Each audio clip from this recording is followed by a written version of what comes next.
जय हिंद दोस्तों, आज की इस नई वीडियो पे आप सभी का स्वागत है। उम्मीद करते हैं आप सभी लोग बढ़िया होंगे, मस्त होंगे। आज की इस नई वीडियो के माध्यम से हम आपके लिए लेकर आ गए हैं बीए प्रथम सेमेस्टर में हिंदी के महत्वपूर्ण टॉपिक, जो कि हिंदी सिलेबस में आपका दिया हुआ है। यूनिट 8 छायावादोत्तर कवि और हिंदी साहित्य में शोध, अज्ञेय, मुक्तिबोध, नागार्जुन और धर्मवीर भारती के बारे में इस टॉपिक में हम पूरा विस्तार से पढ़ेंगे। तो दोस्त, यहाँ से आपके परीक्षा में हर वर्ष यहाँ से क्वेश्चन देखने को मिलता है, तो वीडियो को पूरा ध्यान से देखिएगा। अगर आपने हमारे पिछली वीडियो को नहीं देखा है तो आप हमारे चैनल के प्लेलिस्ट में जाकर देख सकते हैं। यूनिट 1 से लेकर यूनिट 7 तक पढ़ा चुके हैं। ये है यूनिट 8। तो चलिए शुरू करते हैं। तो मेरे प्यारे दोस्त, सबसे पहले हम बात करेंगे छायावादोत्तर कवि और हिंदी साहित्य। चलिए हम इसके पर्चे के बारे में बात कर लेते हैं कि ये छायावादोत्तर कवि और हिंदी साहित्य क्या होता है।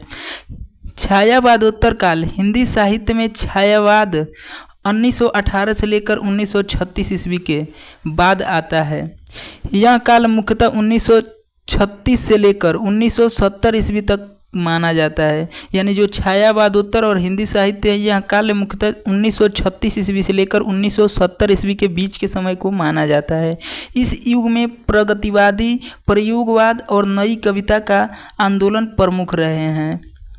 कविताओं में यथार्थवाद, सामाजिक संघर्ष, गर्भभेद और व्यक्ति का आंतरिक संघर्ष उभर कर आता है। यानी कि जो इस काल में छायावादोत्तर काल और हिंदी साहित्य काल में कविताओं में यथार्थ, सामाजिक संघर्ष और व्यक्तिगत आंतरिक संघर्ष उभर कर बाहर निकलता है। इस काल के कवियों ने संदर्भ और भावुकता की जगह यथार्थ, तर्क और वैज्ञानिक दृष्टिकोण को महत्व दिया है। आगे देख लेते हैं कि शोध का अर्थ और उसका परिभाषा क्या होता है। यानी कि शोध क्या होता है, तो इसके परिभाषा की बात करें तो शोध का शाब्दिक अर्थ होता है खोज, किसी चीज़ की खोज, अनुसंधान और सत्य की तलाश। हिंदी साहित्य में शोध का आशय साहित्यिक विषयों पर गहराई से अध्ययन करके नए निष्कर्ष निकालना होता है। यानी शोध का शाब्दिक अर्थ क्या होता है कि साहित्यिक विषयों की गहराई के अध्ययन करके उसका निष्कर्ष निकालना होता है। शोध साहित्य की विवेचना, आलोचना एवं नई दृष्टिकोण की खोज में सहायक होता है। आगे देख लेते हैं साहित्य में शोध की प्रविधियाँ क्या क्या होती है। पहला होता है कि ऐतिहासिक प्रविधि, दूसरा होता है आलोचनात्मक प्रविधि और तीसरा होता है तुलनात्मक प्रविधि। वहीं बात करें तो चौथा होता है मनोविश्लेषणात्मक प्रविधि और पांचवा होता है सांख्यिकी प्रविधि। आगे देख लेते हैं कि शोध के अंग क्या क्या होते हैं। यानी शोध के अंग क्या क्या होते हैं, क्या महत्वपूर्ण होते हैं। विषय का चयन, सबसे पहले शोध किया जाता है तो उसका विषय का चयन किया जाता है। पूर्व शोध का अध्ययन, शोध करने से पूर्व उसका अध्ययन किया जाता है। परिकल्पना, स्रोत संग्रह, विश्लेषण, निष्कर्ष और संदर्भ सूची, ये सब शोध के अंग है।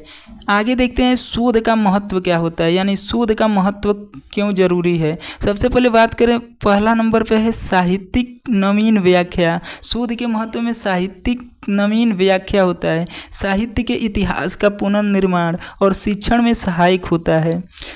आलोचनात्मक दृष्टिकोण विकसित करना शोध का महत्व होता है। साहित्य को सामाजिक संदर्भ में समझना, ये भी शोध का महत्व होता है।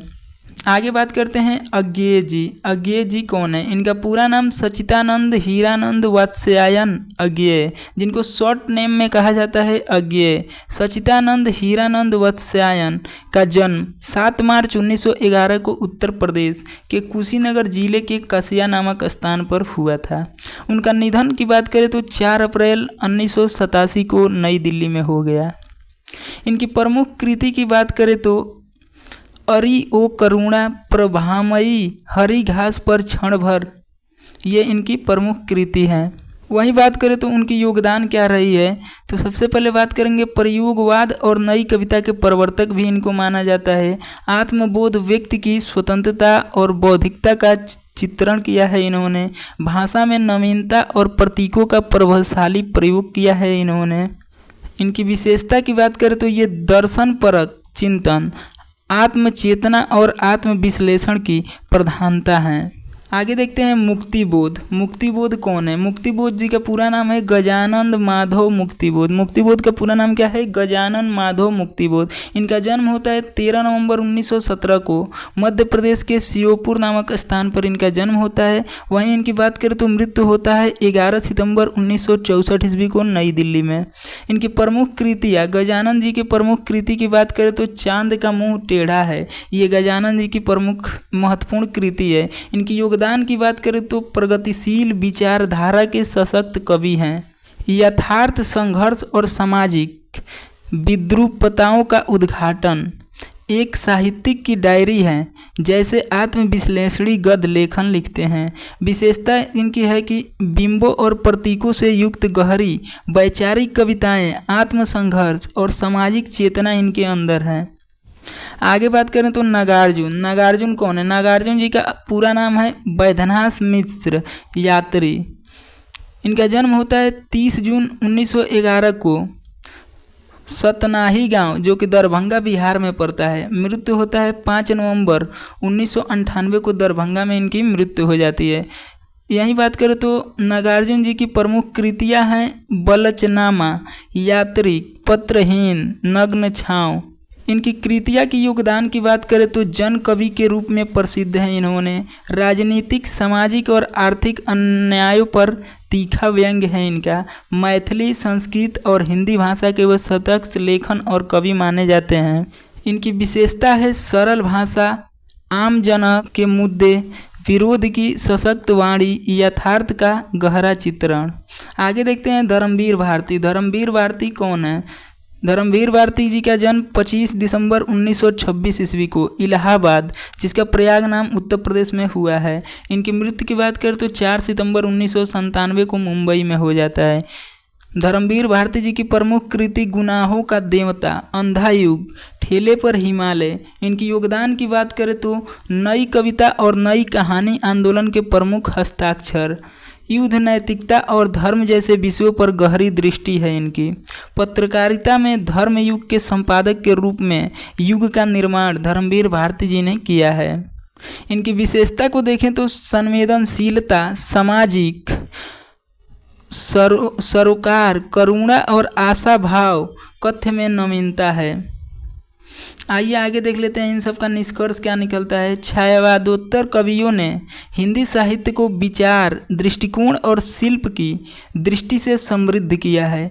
अज्ञेय, मुक्तिबोध, नागार्जुन और धर्मवीर भारती जैसे कवियों ने साहित्य को जन चेतना, सामाजिक यथार्थ और आत्मानुभूति के स्तर पर नई ऊंचाइयां दी हैं। इन कवियों पर शोध करना हिंदी साहित्य की समकालीन समझ को गहराई प्रदान करता है।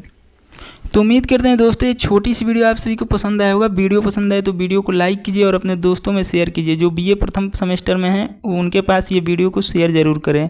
और चैनल पे पहली बार जुड़े हैं तो चैनल को भी सब्सक्राइब कर लीजिए और सब्सक्राइब करके बेल आइकन को प्रेस करके ऑल पे सेलेक्ट कर दीजिए, ताकि जब भी मैं बीए प्रथम सेमेस्टर या बीए के किसी भी सेमेस्टर के वीडियो लेके आऊँ तो सबसे पहले नोटिफिकेशन आपको मिले। तो मिलते हैं नेक्स्ट वीडियो में, तब तक के लिए फ्रेंड्स जय हिंद, वंदे मातरम।